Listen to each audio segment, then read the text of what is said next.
Guys আগের দিন আধার card address update নিয়ে যে ভিডিওটা আপলোড করেছিলাম, ওই ভিডিওটা দেখার পর আপনাদের অনেকেরই অনেক রকম প্রবলেম হচ্ছে, অনেকেই অনেক রকম প্রশ্ন করছেন। তো আজকের এই ভিডিওটা আপনারা লাস্ট পর্যন্ত দেখুন, সকল সমস্যার সমাধান কিন্তু এই ভিডিওটাতে পেয়ে যাবেন।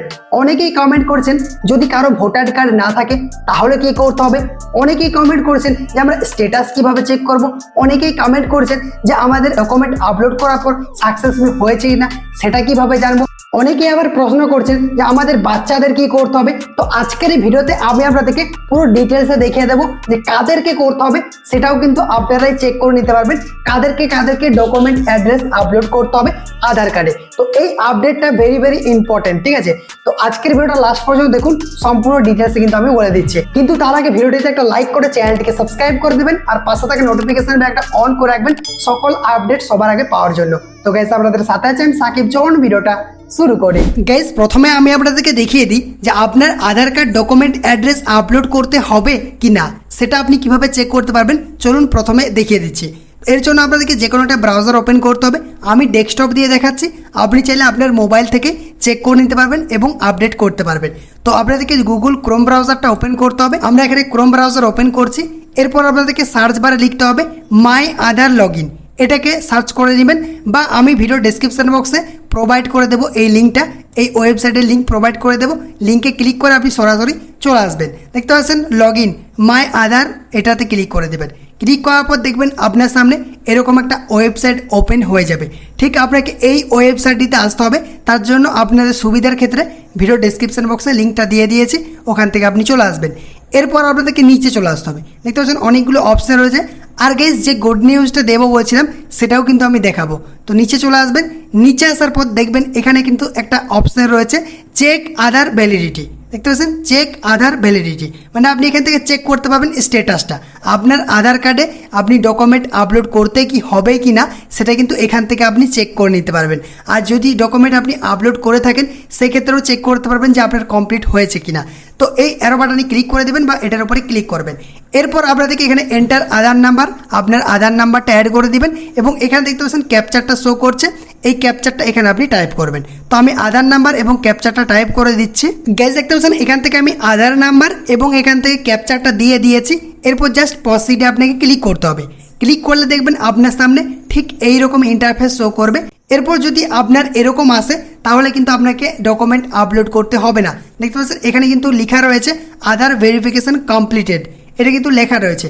তো এটাকে আপনাকে কী করতে হবে, এইরকম যদি লেখা থাকে তাহলে আপনাকে আর আধার ডকুমেন্ট ভেরিফিকেশন করতে হবে না। আর গাইস স্ক্রিনে এই নিচে আপনি যখন নিচে আসবেন, যদি এই লেখাটা শো করে এরকম যদি লেখা চলে আসে তাহলে আপনাকে অবশ্যই তাড়াতাড়ি আধার ডকুমেন্ট অ্যাড্রেস আপলোড করতে হবে। গাইস এরপর দেখিয়ে দিই যারা যারা আধার কার্ডে ডকুমেন্ট অ্যাড্রেস আপলোড করেছিলেন তার 24 ঘন্টা পরে আপনি কিভাবে স্ট্যাটাসটা চেক করবেন আপনার কমপ্লিট হয়েছে কিনা বা আপনার কোনো রকম প্রবলেম আছে কিনা। মেন কথা আপনি স্ট্যাটাসটা কিভাবে চেক করতে পারবেন। তো এর জন্য আপনাদেরকে এই ওয়েবসাইটটিতে চলে আসতে হবে। এরপর নিচে আসবেন। নিচে আসার পর দেখবেন এখানে একটি অপশান রয়েছে, আপনারা একটু নিচে আসবেন। দেখতে পাচ্ছেন এখানে কিন্তু এখানে অপশান রয়েছে check enrolment or update status, এটার উপরে ক্লিক করতে হবে। ক্লিক করলে আপনার সামনে ঠিক এইরকম ইন্টারফেস চলে আসবে। দেখতে পাচ্ছেন এই যে এরকম ইন্টারফেস চলে আসবে। এখানে আপনাকে এটাকে ফিল করতে হবে এনরোলমেন্ট নাম্বার। আপনি যদি কোনো দোকান থেকে করে থাকেন, আপনাকে যদি একটা স্লিপ দেওয়া থাকে ওখানে দেখবেন এখানে নাম্বারটা দেওয়া থাকবে এনরোলমেন্ট নাম্বার, ওটা এখানে আপনাকে এন্টার করতে হবে। ঠিক আছে, এখানে ডেট এবং টাইম, তারপরে এই ক্যাপচারটা দিয়ে সাবমিট করলে আপনার স্ট্যাটাসটা চলে আসবে। আর আপনি চাইলে এখান থেকে এটা করতে পারেন SRN, এটার উপরে ক্লিক করবেন। তারপর দেখবেন এখানে কিন্তু সিম্পল ইন্টারফেস, এখানে আপনাকে নাম্বারটা দিতে হবে এবং ক্যাপচারটা দিতে হবে। যেমন আমি দেখিয়ে দিচ্ছি, আমার এখানে স্লিপটা রয়েছে, এই যে আমার স্লিপটা রয়েছে এখান থেকে কিন্তু এই যে নাম্বারটা শো করছে, এটার উপরে ক্লিক করে আমরা এটাকে কপি করব। কপি করে নিলাম, তারপর এখানে চলে আসবো, আরও এখানে চলে আসবো, দেন এটাকে এখানে এন্টার করে দেবো বা পেস্ট করে দেবো। পেস্ট করে দিলাম। এরপর এখান থেকে আপনাদেরকে ক্যাপচারটাকে টাইপ করতে হবে। আমি ক্যাপচারটা টাইপ করে দিচ্ছি। গ্যাস দেখতে পাচ্ছেন ক্যাপচার দিয়ে দিয়েছি। এরপর জাস্ট সাবমিটে ক্লিক করে দেবো। সাবমিটে ক্লিক করার সাথে সাথে আমাদের কিন্তু স্ট্যাটাসটা চলে এসেছে। দেখতে পাচ্ছেন আমার কিন্তু এখান থেকে পুরো কমপ্লিট হয়ে গেছে। ঠিক আছে, এই যে কমপ্লিটেড এখানে লেখা চলে এসেছে, মানে আমার কিন্তু আর কোনো ভয় নেই। আমি ডকুমেন্ট আপলোড করেছিলাম, আমার কিন্তু কমপ্লিট হয়ে গেছে। 24 ঘন্টা পর চেক করবেন তাহলে কিন্তু এটা শো করবে।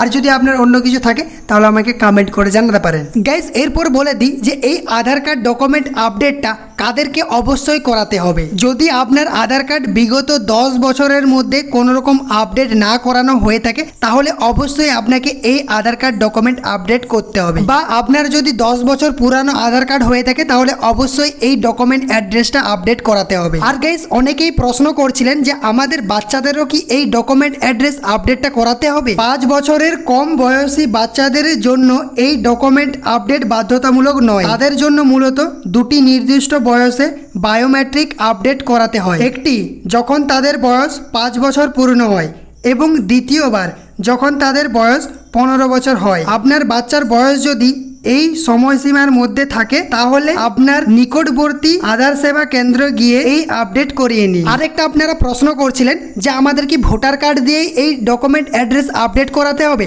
না গাইস, ওখানে যতগুলো অপশন রয়েছে আপনি ওই অপশনের মধ্যে যে কোনো ডকুমেন্ট দিয়ে কিন্তু আপনি আপডেটটা করাতে পারেন। গাইস আমি আগের ভিডিওটাতে বলেছিলাম যে 14 তারিখের লাস্ট ডেট। না গাইস, এই টাইমটাকে বাড়িয়ে দেওয়া হয়েছে। আমি যখন ভিডিও বানিয়েছিলাম তখন কিন্তু ওই 14 তারিখ ছিল, কিন্তু এখন 1 বছর আরও বাড়িয়ে দেওয়া হয়েছে। ভিডিওটা যদি ভালো লেগে থাকে একটা লাইক করে চ্যানেলটিকে সাবস্ক্রাইব করে দিবেন আর অবশ্যই বন্ধুদের সাথে ভিডিওটা শেয়ার করবেন যাতে সবাই এই জিনিসগুলো জানতে পারে।